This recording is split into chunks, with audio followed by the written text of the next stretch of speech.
ओम शांति। 21 फरवरी 2025 की साकार मुरली है। बाबा कहते मीठे बच्चे, पास विद ऑनर होना है तो बुद्धि योग थोड़ा भी कहीं न भटके। एक बाप की याद रहे। देह को याद करने वाले ऊंच पद नहीं पा सकते। प्रश्न, सबसे ऊंची मंजिल कौन सी है? उत्तर, आत्मा जीते जी मरकर एक बाप की बने और कोई याद न आए। यह अभिमान बिल्कुल छूट जाए, यही है ऊंची मंजिल।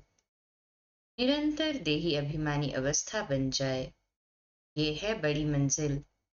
इसी से कर्मातीत अवस्था को प्राप्त करेंगे। गीत है, तू प्यार का सागर है। ओम शांति। अब ये गीत भी रॉन्ग है। प्यार के बदले होना चाहिए ज्ञान का सागर। प्यार का कोई लोटा नहीं होता, लोटा गंगा जल आदि का होता है।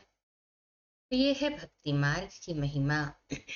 यह है रॉन्ग और वह है राइट। बाप पहले पहले तो ज्ञान का सागर है। बच्चों में थोड़ा भी ज्ञान है तो बहुत ऊंच पद प्राप्त करते हैं। बच्चे जानते हैं कि अब इस समय हम बरोबर चैतन्य देलवाड़ा मंदिर की भांति। वह है जड़ देलवाड़ा मंदिर और ये है चैतन्य देलवाड़ा। ये भी वंडर है ना। जहां जड़ यादगार है वहां तुम चैतन्य आकर बैठे हो।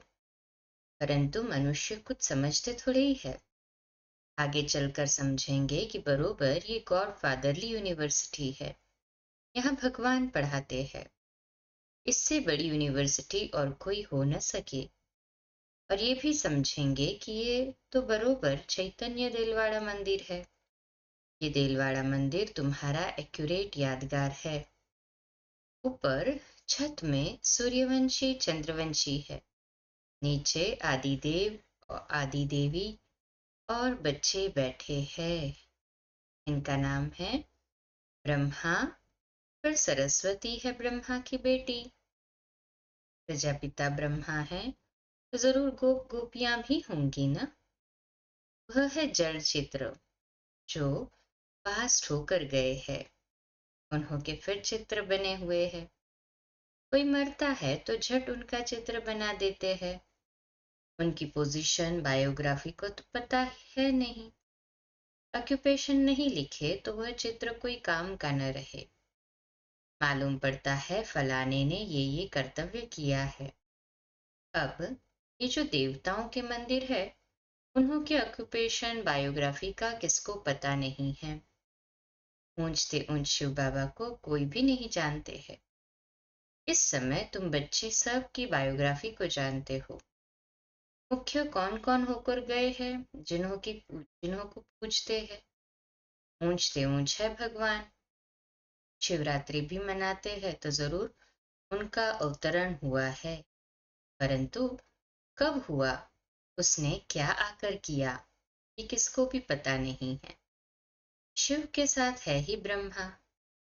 आदिदेव और आदि देवी कौन है, उन्हों को इतनी भुजाएं क्यों दी है?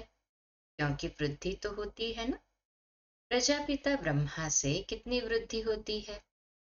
ब्रह्मा के लिए ही कहते हैं 100 भुजाएं, 1000 भुजाओं वाला। विष्णु व शंकर के लिए इतनी भुजाएं नहीं कहेंगे। ब्रह्मा के लिए क्यों कहते हैं? ये प्रजापिता ब्रह्मा की ही सारी वंशावली है ना। ये कोई बाहों की बात नहीं।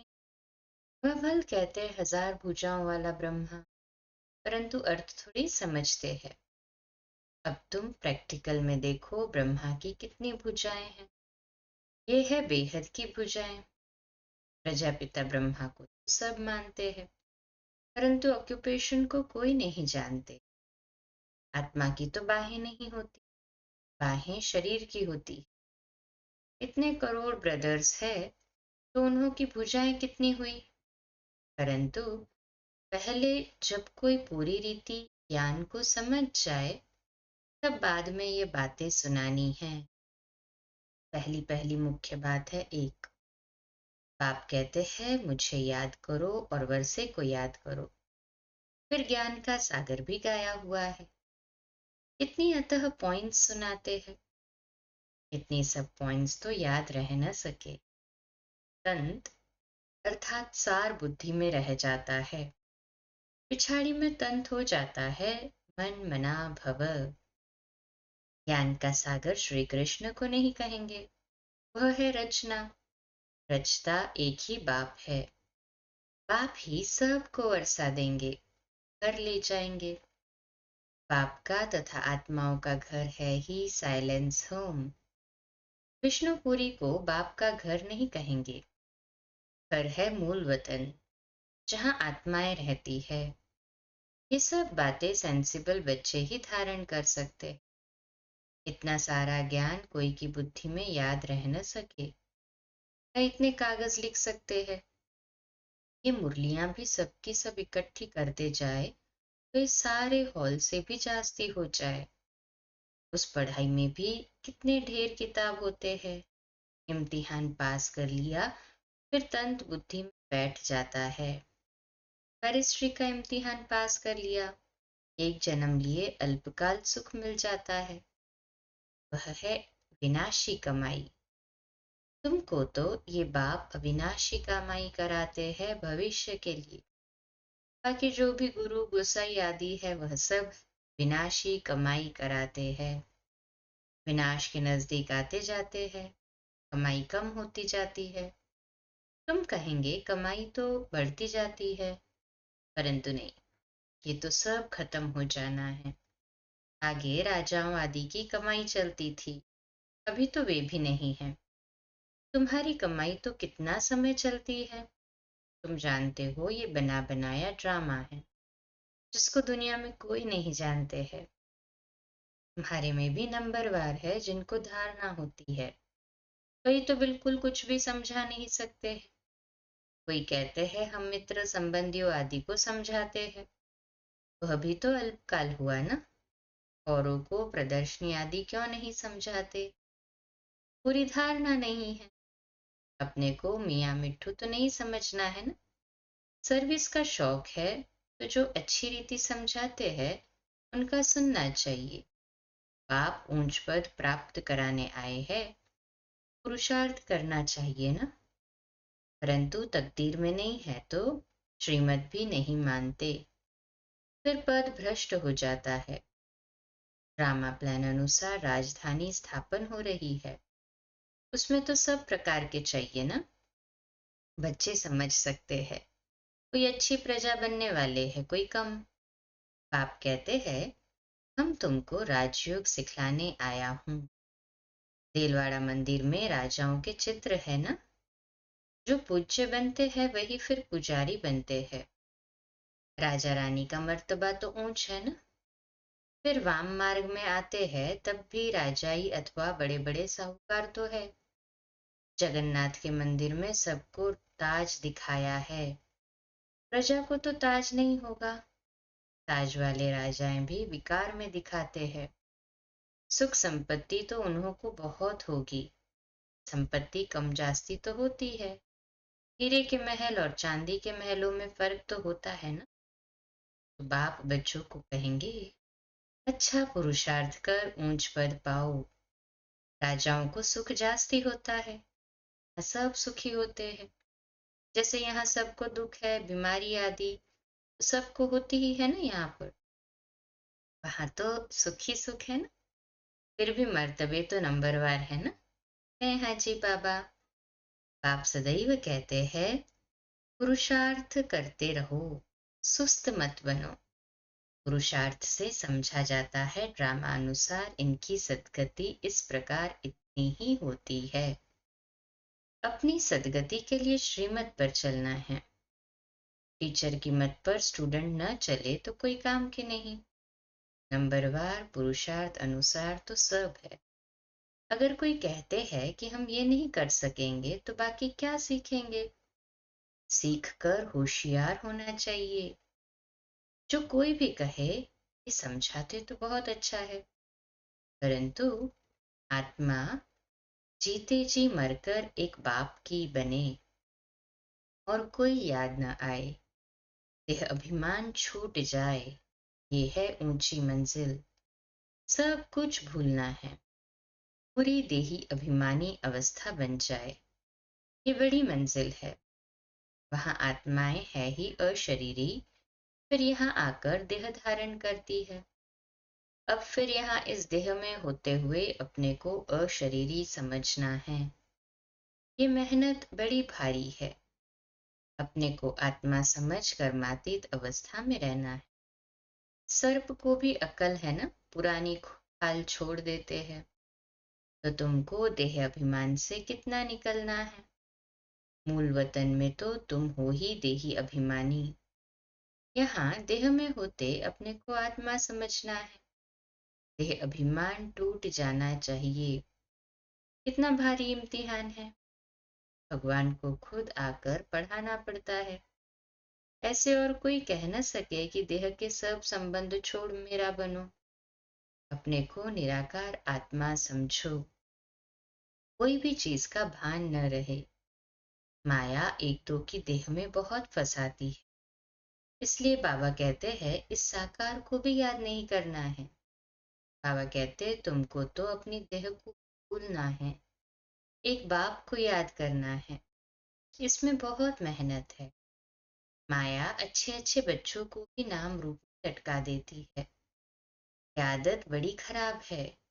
शरीर को याद करना, ये तो भूतों की याद हो गई ना।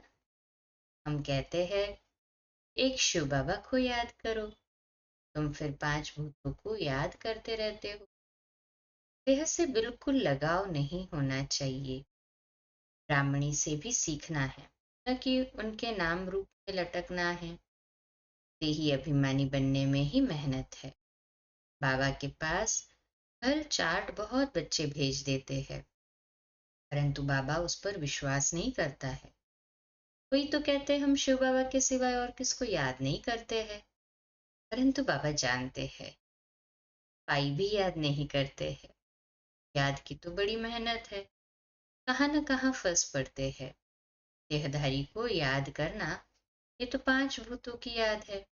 इनको भूत पूजा कहा जाता है। भूत को याद करते। यहाँ तो तुमको एक शिव बाबा को याद करना है। पूजा की तो बात नहीं। किसी का नाम निशान गुम हो जाता है, फिर चित्रों को क्या याद करना है। वह भी मिट्टी के बने हुए हैं। आप कहते हैं ये भी सब ड्रामा में नूंद है। अब फिर तुमको पुजारी से पूज्य बनाता हूँ। कोई भी शरीर को याद नहीं करना है, सिवाय एक बाप के। आत्मा जब पावन बन जाएगी तो फिर शरीर भी पावन मिलेगा। अभी तो ये शरीर पावन नहीं है। पहले आत्मा जब सतो प्रधान से सतो रजो तमो में आती है तो शरीर भी उस अनुसार मिलता है। अभी तुम्हारी आत्मा पावन बनती जाएगी। बन रही है ना आत्मा बाबा की याद से पावन। कहे हाँ जी बाबा। बाबा कहते हैं ये समझने की बातें हैं। ये पॉइंट्स भी उनकी बुद्धि में बैठेंगी जो अच्छी रीति समझकर समझाते रहते हैं। सतो प्रधान आत्मा को बनना है। बाप को याद करने की ही बड़ी मेहनत है। कईयों को तो जरा भी याद नहीं रहती है। पास विद ऑनर बनने के लिए बुद्धियोग थोड़ा भी कहीं डबल अंडरलाइन एक बाप की याद रहे, परंतु बच्चों का बुद्धियोग भटकता रहता है। जितना बहुतों को आप समान बनाएंगे उतना ही पद मिलेगा। देह को याद करने वाले कभी ऊंच पद पा न सके। यहाँ तो पास विद ऑनर होना है। मेहनत बिगर ये पद कैसे मिलेगा। देह को याद करने वाले कोई पुरुषार्थ नहीं कर सकते। बाप कहते हैं पुरुषार्थ करने वाले को फॉलो करो। ये भी पुरुषार्थ ही है ना। ये बड़ा विचित्र ज्ञान है। दुनिया में किसको भी पता नहीं है। किसकी भी बुद्धि में नहीं बैठेगा कि आत्मा की चेंज कैसे होती है। ये सारी गुप्त मेहनत है। बाबा भी गुप्त है ना। हाँ जी बाबा। तुम राजाई कैसे प्राप्त करते हो। लड़ाई झगड़ा कुछ भी नहीं है। ज्ञान और योग की ही बात है। हम कोई से लड़ते नहीं हैं। ये तो आत्मा को पवित्र बनाने के लिए मेहनत करनी है। आत्मा जैसे जैसे पतित बनती जाती है तो शरीर भी पतित लेती है। फिर आत्मा को पावन बनकर जाना है। बहुत मेहनत है। बाबा समझ सकते हैं कौन कौन पुरुषार्थ करते हैं। ये है शिव बाबा का भंडारा। शिव बाबा के भंडारे में तुम सर्विस करते हो। सर्विस नहीं करेंगे तो पाई पैसे का पद पाकर जाकर पाएंगे। हाँ? सर्विस नहीं करेंगे तो पाई पैसे का पद जाकर। बाप के पास सर्विस के लिए आए और सर्विस नहीं की तो क्या पद मिलेगा। ये राजधानी स्थापन हो रही है। इसमें नौकर चाकर आदि सब बनेंगे। अभी तुम रावण पर जीत पाते हो, बाकी और कोई लड़ाई नहीं है। ये समझाया जाता है। कितनी गुप्त बात है। योग बल से विश्व की बादशाही तुम लेते हो। तुम जानते हो हम अपने शांति धाम के रहने वाले हैं। तुम बच्चों को बेहद का घर ही याद है। यहाँ हम पाठ बजाने आए हैं, फिर जाते हैं अपने घर। आत्मा कैसे जाती है ये भी कोई समझते नहीं है। ड्रामा प्लान अनुसार आत्माओं को आना ही है। अच्छा, मीठे मीठे सिकिरदे बच्चों प्रति माता पिता बाप दादा का याद प्यार और गुड मॉर्निंग। रूहानी बाप की रूहानी बच्चों को नमस्ते।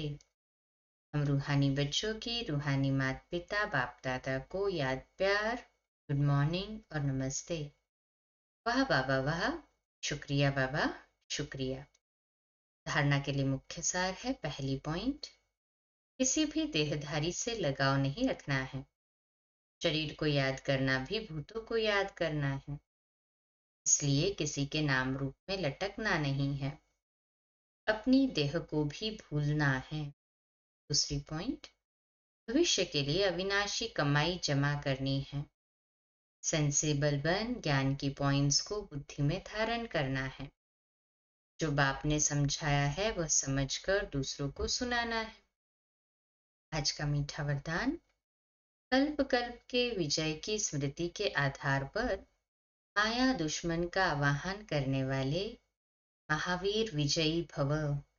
आज का स्वमान, मैं महावीर विजयी आत्मा हूँ। विश्लेषण, महावीर विजयी बच्चे पेपर को देखकर घबराते नहीं, क्योंकि त्रिकालदर्शी होने के कारण जानते हैं कि हम कल्प कल्प के विजयी हैं। महावीर कभी ऐसे नहीं कह सकते कि बाबा हमारे पास माया को न भेजो, कृपा करो, आशीर्वाद करो, शक्ति दो, क्या करूं, कोई रास्ता दो। ये भी कमजोरी है। महावीर तो दुश्मन का आह्वान करते हैं कि आओ और हम विजयी बने। स्लोगन है, समय की सूचना है, समान बनो, संपन्न बनो। इशारा एकांत प्रिय बन एकता और एकाग्रता को अपनाने का। कोई भी सिद्धि के लिए एक तो एकांत, दूसरी एकाग्रता, दोनों की विधि द्वारा सिद्धि को पाते हैं। जैसे आपके यादगार चित्रों द्वारा सिद्धि प्राप्त करने वालों की विशेष दो बातों की विधि अपनाते हैं, एकांतवासी और एकाग्रता। यही विधि आप भी साकार में अपनाओ। एकाग्रता कम होने के कारण ही दृढ़ निश्चय की कमी होती है। एकांतवासी कम होने के कारण ही साधारण संकल्प बीज को कमजोर बना देते हैं। इसलिए इस विधि द्वारा सिद्धि स्वरूप बनो। अच्छा, कम बोलो, धीरे बोलो, मीठा बोलो, सत्य बोलो, सोच समझकर बोलो। निमित्त भाव, निर्माण भाव, निर्मल वाणी। आज का नया दिन आप सभी को मुबारक हो, मुबारक हो, मुबारक हो। शुभ दिवस। ओम शांति।